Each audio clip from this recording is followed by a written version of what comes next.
আরজিকর কাণ্ডে গোটা দেশ, গোটা রাজ্য, শহর কলকাতা তো বটেই যখন তোলপাড়, ধিক্কার জানাচ্ছি, আমরাও তীব্র প্রতিবাদ জানাচ্ছি এবং দোষীদের কড়া শাস্তিও চাইছি। কিন্তু এরই মধ্যে একটা বিষয় কি খুব প্রাসঙ্গিকভাবে উঠে আসছে, আরজিকর কাণ্ড নিয়ে কোথাও কি তৃণমূল দ্বিধা বিভক্ত? আরজিকর কাণ্ডের প্রতিবাদ জানানোর ভাষায় কোথাও কি দ্বিমত তৈরি হচ্ছে তৃণমূলের অন্দরে যে গোষ্ঠী বা তৃণমূলের অন্দরে যে ভিন্ন ভিন্ন মত, ভিন্ন ভিন্ন লবি রয়েছে, তা যা বারবার প্রাসঙ্গিক হয়ে উঠেছে বিরোধীদের হাতিয়ার হিসেবে, সেই বিষয়টা কি আরজিকর কাণ্ডের প্রতিবাদ জানাতে গিয়ে আরো প্রকট হচ্ছে? বোধহয় হচ্ছে।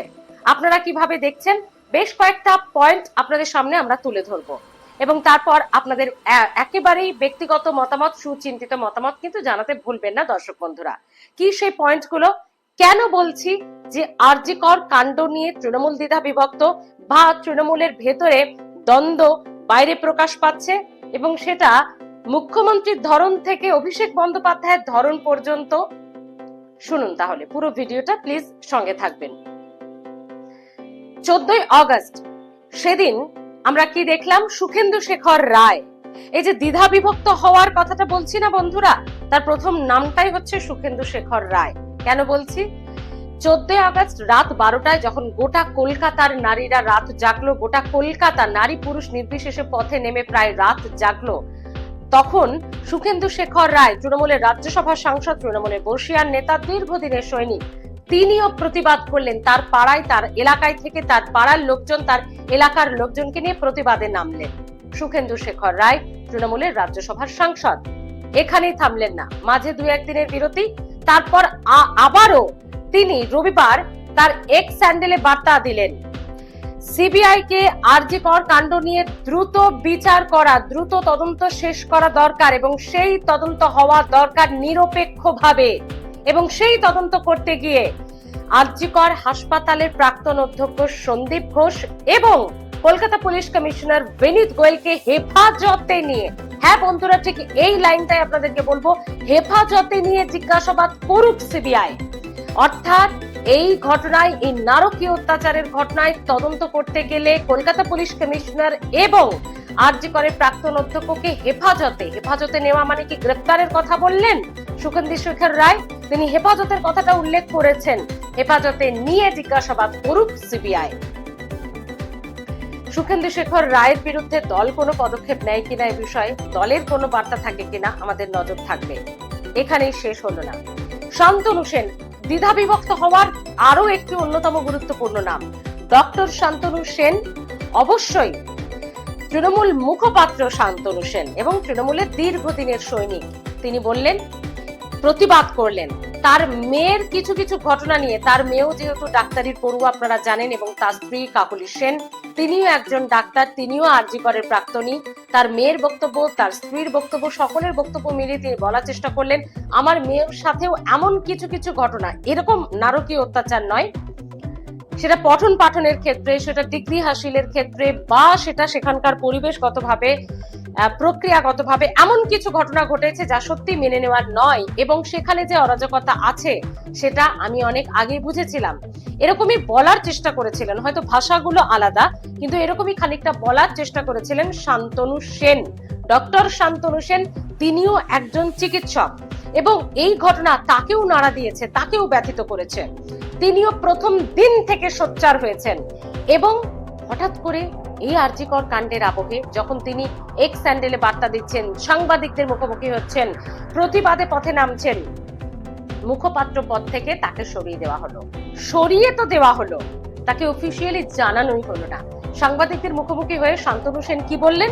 খুব দুঃখজনক ঘটনা, তৃণমূলের সঙ্গে ছিলাম, আছি, থাকবো, আমি একনিষ্ঠ কর্মী, সৈনিক তৃণমূলের, দল আমার, সেই মতামত আলাদা, কিন্তু আরজিকরে তীব্র নিন্দা জানাচ্ছি, তীব্র ধিক্কার জানাচ্ছি, বিচার চাইছি। এবং খুব খারাপ লাগলো যে সংবাদ মাধ্যমের কাছ থেকে আমাকে জানতে হলো যে আমি আর তৃণমূল মুখপাত্র নই, বা সেই তালিকা থেকে আমাকে সরানো হয়েছে, সেই পদ থেকে আমাকে সরানো হয়েছে। ভাবুন একবার। এবং কিছু অভিমান, কিছু ক্ষোভ তার গলাতেও কিন্তু স্পষ্ট হয়েছে। তিনি এটা সংবাদ মাধ্যমের সামনে জানাতে ভোলেননি।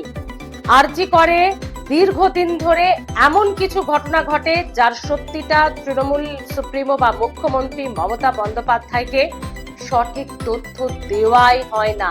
ভাবতে পারছেন তার এই দাবি যদি সত্যি হয়ে থাকে কতখানি মারাত্মক ঘটনা, অর্থাৎ সেখানে এমন কোনো দুর্নীতি, এমন কোনো অরাজকতা, এমন কিছু বিষয় রয়েছে যেটা দলনেত্রীর কাছে লুকিয়ে যাওয়া হয়, অর্ধ সত্য তাকে জানানো হয়, তিনি জানেনই না। তিনি সাংবাদিকদের সামনে বসেই একদম ক্যামেরা বুমের সামনে বসে তাকে বলতে শোনা গেল যে দলনেত্রীকে বলবো পুরো বিষয়টি জানুন, পুরো বিষয়টি আরো গভীরে ঢোকার চেষ্টা করুন। অর্থাৎ আরজি করে এমন কি হয় যেটা তৃণমূল সুপ্রিমোকে লুকানো হচ্ছে বা তাকে জানানো হচ্ছে না, এটা দাবি করেছেন, এটা আমাদের দাবি না, এটা দাবি করেছেন খোদ ডক্টর শান্তনু সেন, তৃণমূলের প্রাক্তন মুখপাত্র, তাকেও সরানো হলো। তৃতীয় নাম হচ্ছে কুণাল ঘোষ। তিনি প্রথম দিন থেকেই প্রতিবাদ করেছেন, তবে তৃণমূলের একনিষ্ঠ কর্মী হিসেবে তিনি দলকে সামনে রেখে দলীয় ভাবে তিনি প্রতিবাদ করেছেন এবং সেখানে তিনি সুখেন্দু শেখর রায়ের এই যে রবিবার এক্স হ্যান্ডেলে বার্তা যে সিপি এবং আরজিকর হাসপাতালের প্রাক্তন অধ্যক্ষকে হেফাজতে নিয়ে জিজ্ঞাসাবাদ করুক, এই বার্তার তীব্র বিরোধিতা করেছেন আবার কুণাল ঘোষ। তিনি তৃণমূল নেতা কুণাল ঘোষ তিনি তীব্র বিরোধিতা করেছেন সুখেন্দু শেখর রায়ের বক্তব্যকে এবং ডক্টর শান্তনু সেনের বক্তব্যকে তিনি বলেছেন এটা তার ব্যক্তিগত মতামত, সে বিষয়ে তিনি কিছু বলবেন না, তিনি নিজের মতো করে প্রতিবাদ জানিয়েছেন কুণাল ঘোষ। কিন্তু তিনি যেটা আমরা দেখলাম শনিবার এক্স স্যান্ডেলে বার্তা দিলেন, ভুল শুধরে নিতে হবে এবং যে চক্রান্ত আছে, যে র্যাকেট আছে তাকে ভাঙতে হবে। ভুল শুধরে নেওয়া, কোন ভুলের কথা তিনি বলতে চেষ্টা করলেন? ভুলের নাম কি সন্দীপ ঘোষ? তাহলে ভুলের নাম কি কলকাতা পুলিশ কমিশনার বিনীত গোয়েল? ভুলের নাম কি স্বাস্থ্য ভবনের কর্তারা? ভুলের নাম কি মুখ্যমন্ত্রীর কাছে লুকিয়ে যাওয়া কিছু তথ্য? আমাদের জানা নেই। কুণাল ঘোষ তার এক্স স্যান্ডেলের বার্তায় শনিবার বলেছিলেন ভুল শুধরে নিয়ে চক্রান্ত, সমস্ত স্তরের চক্রান্ত ভাঙতে হবে। এবং বন্ধুরা, কোন চক্রান্তের কথা তিনি বলছেন? তাহলে কি সত্যি আরজি করে কোনো চক্রান্ত, কোনো দুর্নীতি চলে বা চলতো যার পরিণাম এটা? এবং তিনি আরো একটা কথা বলছেন, এই টুইটেই শেষ নয়, তার আরো টুইটে তিনি বলছেন অভিষেক বন্দ্যোপাধ্যায়কে সামনের সারিতে চায়, অভিষেক বন্দ্যোপাধ্যায়কে এই প্রতিবাদে আরো সক্রিয়ভাবে চায়। হ্যাঁ, ঠিকই তো বলেছেন। কোথায় অভিষেক বন্দ্যোপাধ্যায়? এই ঘটনার দিন তিনি কলকাতা পুলিশ কমিশনার, অর্থাৎ যেদিন আরজি করে হামলা হলো 14ই অগস্ট রাত 2:30 নাগাদ যেদিন হামলা হলো, ঐতিহাসিক মিছিল, ঐতিহাসিক বিক্ষোভ প্রতিবাদের পর যেদিন আরজি করে হামলা হলো, সেদিন কিন্তু অভিষেক বন্দ্যোপাধ্যায় কলকাতা পুলিশ কমিশনারকে একেবারে একজন সুনাগরিক হিসেবে, তৃণমূলের সেকেন্ড ইন কমান্ড হিসেবে এবং দলের একজন গুরুত্বপূর্ণ ভূমিকা গ্রহণকারী একজন নেতা হিসেবে তিনি কলকাতা পুলিশ কমিশনারকে খুব কড়া বার্তা দিয়েই বলেন যে প্রত্যেক এই ঘটনার অপরাধীদের ধরতে হবে, এই ঘটনার অপরাধীদের ধরতে 24 ঘন্টাও সময় নেওয়া যাবে না, খুব তাড়াতাড়ি এই ঘটনার বিচার, অর্থাৎ যে দুষ্কৃতী তাণ্ডব আরজি করে সেই তাণ্ডবে কিন্তু খুব তীব্রভাবে প্রতিবাদ করেছিলেন অভিষেক বন্দ্যোপাধ্যায়। তিনি কলকাতা পুলিশ কমিশনারকে একেবারে কড়া ভাষায় তিনি বলেছিলেন যে এই ঘটনার খুব তাড়াতাড়ি তদন্তভার শেষ করতে হবে, যারা দোষী দল মত নির্বিশেষে, কোনো দল মত দেখা যাবে না, নির্বিশেষে তাদেরকে গ্রেফতার করতে হবে, তাদের উপযুক্ত শাস্তি দিতে হবে। হাসপাতালে ভাঙচুর কেন, এমার্জেন্সিতে ভাঙচুর কেন, এটা আমরা দেখেছিলাম অভিষেক বন্দ্যোপাধ্যায়। তারও আগে 9 আগস্ট যেদিন এই ঘটনার নারকীয় এই ঘটনা ঘটেছিল, এই জঘন্য অপরাধ ঘটেছিল আরজি করে, সেদিন অর্থাৎ তার পরের দিন শুক্রবার আমরা দেখলাম অভিষেক বন্দ্যোপাধ্যায় কি বললেন, এই অপরাধীদের কড়া শাস্তির কথা বলেছিলেন তিনি এবং আইনগতভাবে পুলিশের প্রক্রিয়াগতভাবে যেটা করে তারা, সেই কথা তিনি বলেছিলেন যে এটা করতে হবে অপরাধীদের সঙ্গে, এত বড় শাস্তি দিতে হবে যাতে এই ঘটনা ঘটানোর আগের পরবর্তী দুষ্কৃতীরা 10 বার অন্তত ভাবে যে আমি এটা করব, এটা করার আগে যেন সে ভয় পায়, অর্থাৎ এই ধরনের কড়া শাস্তির কথা তিনি বলেছেন। তো অভিষেক বন্দ্যোপাধ্যায় বলেছেন, কিন্তু বন্ধুরা যখন খোদ মুখ্যমন্ত্রী মমতা বন্দ্যোপাধ্যায় শ্যামবাজার থেকে হাঁটলেন, প্রতিবাদ মিছিল করলেন একদিন আগেই, অভিষেক বন্দ্যোপাধ্যায় তখন সেই মিছিলে নেই। তাকে তো এক্সপেক্ট করেছেন তৃণমূল কর্মী সমর্থকেরা, অনেকেই সেখানে ছিলেন একেবারে শীর্ষ নেতৃত্বের অনেকেই সেখানে ছিলেন, কিন্তু অভিষেক বন্দ্যোপাধ্যায়কে দেখা গেল না। সেটা নিয়ে কুণাল ঘোষ বললেন যে অভিষেক বন্দ্যোপাধ্যায়কে আমরা সেভাবে পাচ্ছি না, সক্রিয়ভাবে আরজি করের প্রতিবাদে আন্দোলনে দল যেভাবে এগিয়ে যাচ্ছে তার মূল সেনাপতি হিসেবে তাকে আমরা চাই, সক্রিয় ভূমিকায় চাই। তো কেন নেই অভিষেক বন্দ্যোপাধ্যায়ের সক্রিয় ভূমিকায়? কোথাও এটা ধারণা, কোন মহলের ধারণা, আরজি করে সত্যি তৃণমূল আইডিওলজিগত ভাবে দ্বিধা বিভক্ত। আরজি করে প্রতিবাদ কিভাবে জানানো হবে, আরজি করে কি ভূমিকা গ্রহণ করা দরকার, তৃণমূল তো শাসক দল, সরকারের কি ভূমিকা গ্রহণ করা দরকার, তাতে দলই নাকি দ্বিধা বিভক্ত, দলের নেতা মন্ত্রীরাই নাকি দ্বিধা বিভক্ত। তো অভিষেক বন্দ্যোপাধ্যায় কি সরকারিভাবে যে স্ট্যান্ড পয়েন্ট নেওয়া হয়েছে, অর্থাৎ মুখ্যমন্ত্রী মমতা বন্দ্যোপাধ্যায় যে স্ট্যান্ড পয়েন্ট নিয়েছেন তাতে নাখুশ?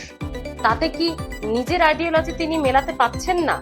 অভিষেক বন্দ্যোপাধ্যায়ের সঙ্গে সত্যি মমতা বন্দ্যোপাধ্যায়ের এই তত্ত্বগত তথ্যগত মতপার্থক্য দেখা দিচ্ছে আরজিকর কাণ্ড নিয়ে, তার প্রতিবাদের ভাষা নিয়ে, তার প্রতিবাদের ধরন নিয়ে। না হলে অভিষেক বন্দ্যোপাধ্যায় আসছেন না কেন? একেবারে ফ্রন্ট ফুটে তিনি বক্তব্য রেখেছেন, ঘটনায় একেবারে তীব্র প্রতিবাদ জানিয়েছেন। তিনি কলকাতা পুলিশ কমিশনারকে ভাঙচুরের একেবারে কড়া শাস্তির বিধান করেছেন, কিন্তু তারপর তার ভূমিকা অর্থাৎ এই প্রতিবাদে তাকে প্রধান মুখ হিসেবে দেখা যাচ্ছে না কেন? কোন মহল বলছে মুখ্যমন্ত্রীর সঙ্গে তার এই বিষয়ে দ্বিমত দেখা দিয়েছে। কিভাবে আমরা প্রতিবাদ জানাবো, অর্থাৎ তৃণমূল জানাবে বা সরকারের কি স্ট্যান্ড পয়েন্ট হবে, তাতে দ্বিমত দেখা দিয়েছে। যদিও ফিরহাদ হাকিম বলেছেন তিনি চোখের সমস্যায় চিকিৎসায় একটু ব্যস্ত রয়েছেন, সে কারণেই নাকি তিনি প্রতিবাদ যে মিছিলগুলো হয়েছে তৃণমূলের তরফে বা সরকারের তরফে যেটাই বলুন না কেন, তাতে অভিষেক বন্দ্যোপাধ্যায় নেই। কিন্তু সত্যি কি তাই বন্ধুরা?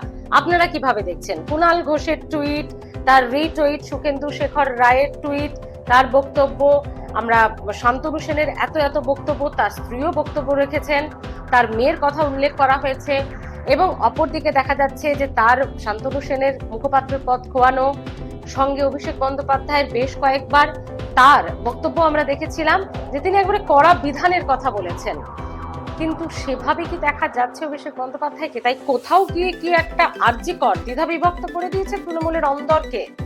আপনারা কিভাবে দেখছেন অবশ্যই জানাবেন। কিভাবে জানাবেন? কমেন্ট করুন, কমেন্টে জানান আপনার মতামত। অবশ্যই তীব্র ধিক্কার, তীব্র নিন্দা, উই ওয়ান্ট জাস্টিস, এই স্লোগান আমাদের তরফ থেকেও থাকলো। এই ঘটনা যেন এই পশ্চিমবঙ্গ কেন, এই দেশের বুকে, এই পৃথিবীর বুকে আর কোনো নারীকে না দেখতে হয়, এবং কঠোর, এতটাই কঠোর শাস্তি হোক দোষী বা দোষীদের, যাতে পরবর্তী ঘটনা ঘটানোর আগে দুষ্কৃতীরা এটা ভাবে যে এই শাস্তিটা আমারও হবে, সে ভয় পায়, এমন শাস্তি দেওয়া হোক। তো আমরাও সেটাই চাই বন্ধুরা। কিন্তু তৃণমূল কি দ্বিধা বিভক্ত আরজিকর নিয়ে? দ্বন্দ্ব কি ক্রমশ আরো প্রকট হচ্ছে? তাতে কি অস্বস্তিতে তৃণমূল কংগ্রেস, সরকার? কিভাবে দেখছেন কমেন্ট করতে ভুলবেন না। ভালো থাকবেন।